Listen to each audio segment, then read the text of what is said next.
though. Robichon now 2.5 seconds further back, and a spin for Andrew Long, the 7th place 47 car, final corner. Now he's going to get away with that if he can get it down the hill and restart it. He's going to have to wait, and gets it around just about. Now don't spin it up on the grass, Andrew. No, well done. Zach Robichon under 2 seconds now.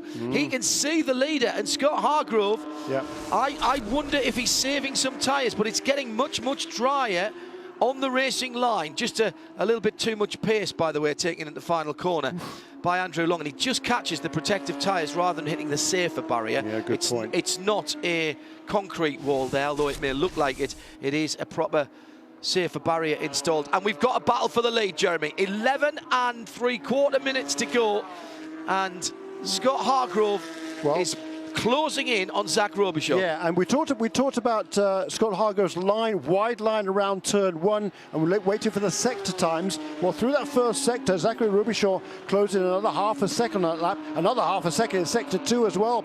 So Zachary Robichon clearly, or perhaps, has got his car set up more for the slightly drier conditions, perhaps working to his favour. Now it's really closing in, and Jake Edson is dropping back now into the clutches of Will Hardeman in car number 19, and that is a battle for the lead in the USA Championship. That's a very good point, 24 and 19. So 2 of the Ultra 94 cars battling at the front of the field, and once again it's the Canadian Championship guys who are at the fore, and this will be stinging the American Championship runners.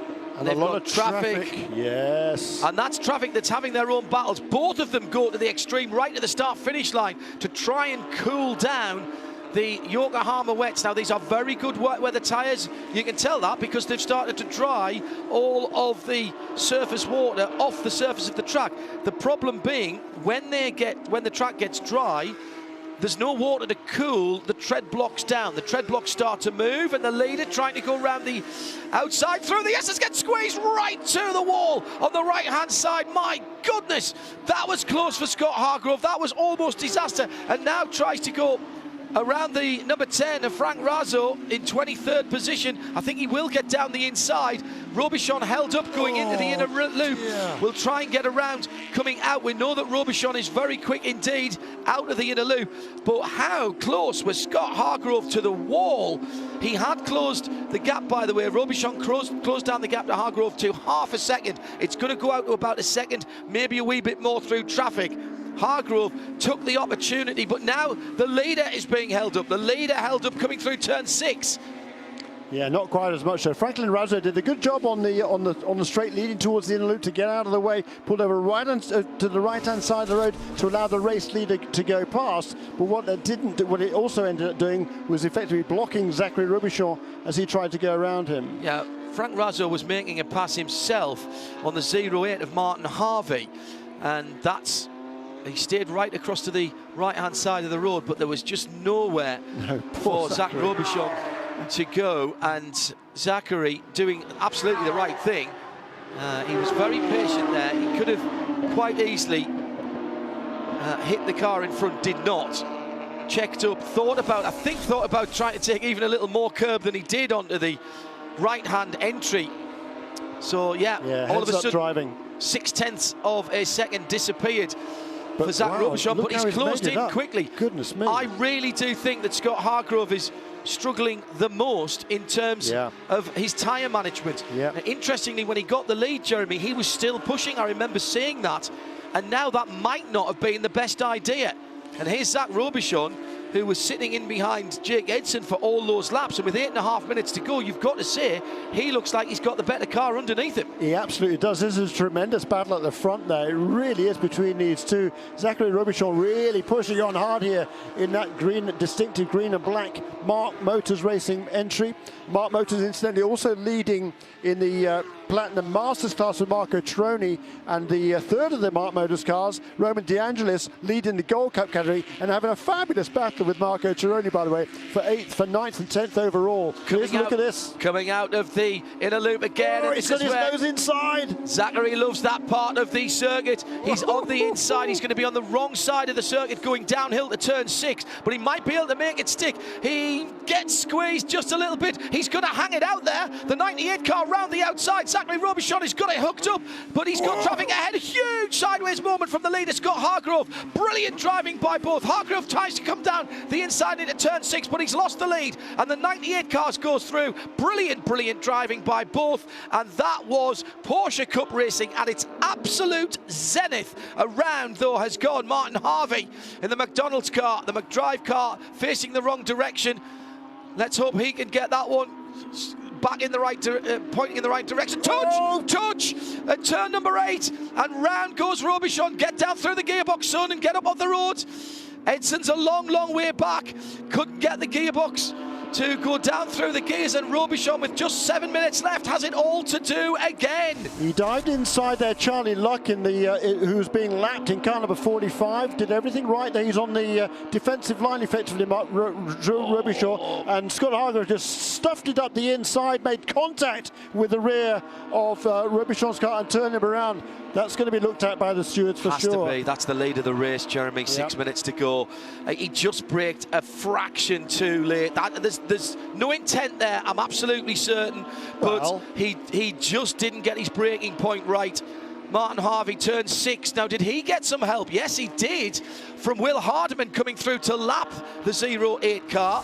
So Hardiman helps Martin Harvey around. That's 4th position and 2nd in the American Championship as far as the positions are at the moment. Let's just recap what's going on. Zach Hargrove. This will take a while, John. 6 minutes to go. Zach Hargrove now has 6.5 seconds of a lead on Zach Robichon, who will be intensely fired up in 2nd position, and in fact took some 5 seconds out of Hargrove in the 1st sector. So what's happened to Hargrove there? He's got damage on the front of his car, and that may be slowing him down. I wonder if he's done some damage to the radiators and he's starting to overheat. In that, those two are battling for the lead in the Canadian part of this race. Jake Edson and Will Hardiman now have 3.2 seconds behind them, as Hardiman was held up in traffic. 24-19 battling for the American part of that. Corey Fergus is catching Anthony Imperato for 5th and 6th position. Michael De Quesada has now got Roman De Angelis ahead of him, who's got past Marco Cironi. De Angelis leading the Gold Cup class in 9th. Cironi, the Platinum Masters in 10th. Mark Motors having a fantastic run at the moment. And Roman De Angelis lapping in a 2 minutes 10.977. The only 2 guys quicker than him on the track at the moment, Jake Edson and Scott Hargrove, who are respectively leading their 2 parts of the race. And the leader's got a problem. Now, has he reset? I think that's a really sensible thing to do. I think he has made restitution there, that whether he was told to or not, that will save him getting a drive through and keep him in 2nd position. If he hasn't been told, heads up by him and the team. Yep. So that's a good tactical piece of driving. He's allowed Zach Robichon to go back through into the lead. Yes, I'm absolutely sure you're right there, John, and it was a really, really smart call, because if he'd been called for a drive-through penalty, that would have dropped him a long, long way down the order. He would have lost several positions in the Canadian class, but now he's only lost the 1 to Zachary Robichon. What a drive by Patrick Dassault as well. The 77 car in 7th position is the black and red rather than the red and black of the 2 cars that are battling for that position. 7th and 8th, it's Michael De Quesada who is sitting in behind him. Yeah, almost the opposites of each other in terms of their colour schemes down into turn 1. Yeah, Dassault, I think, just made that pass on the previous lap, I think, to get past Michael De Quesada. So that's been a good battle there. That's raging for 7th and 8th overall, and that will be 3rd place in the Ultra 94 Canada Series. Victor Gomez, the 4th, having made that early move into 2nd position in the Gold Cup category, has held on to that. He's 15th overall, but Kurt Fazekas just beginning to close in on the 25. So the 25 and the 52 battling for 2nd and 3rd. Fred Keimer about 4 seconds further back down the road in the 23 for the last step on the podium. There is that 77 of Patrick Dassault. This has been a very good run, but he's just a little bit circumspect, going round the inner loop and through again. No. That's CJ Wilson who's being passed there by Michael De Quesada. My apologies. Because Patrick Dussault got past CJ through the inner loop, yeah. but Michael De Quesada was not able to, had to follow CJ Wilson around, and finally in the outer loop he made that pass. Yeah, my apologies. Just glanced up from the screen. CJ, by the way, in 24th position and 12th at the moment in the platinum class. Check that. 10th in the platinum class. 00 is Corey Fergus. Behind him, Anthony Imperato. That's the battle for 5th and 6th. Ahead of them, the 42 is Bill Smith in that bright orange machine. Now that is a car that is a lap down, or will be when these guys go through. And into the pits, Scott Hargrove. Scott Hargrove into the pits. Now that surely is a drive-through for the contact. Unless he's got overheating problems. Let's see if he goes straight through. Well, there's people in. He's been waved straight out. He has been waved straight out, so that will be a drive-through. That's unusual. I thought the restitution was a good idea, but it doesn't, of course, stop the clerk of the course, the race director, saying, well, I'm sorry, mate, yes, you've done the right thing, but we're going to make an example of you, I suppose. Now, where's he going to come out? Is that going to enable Dussault and De Quesada to go through? I think they will. It is. It's going to be very close.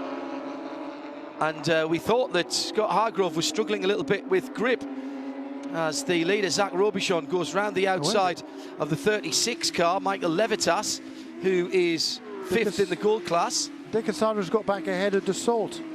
Yeah, correct. And they've come out right behind Scott Hargrove. So that is 2nd, 3rd and 4th, isn't it? In the Ultra 94 class. Jake Edson, by the way, has steadied the ship.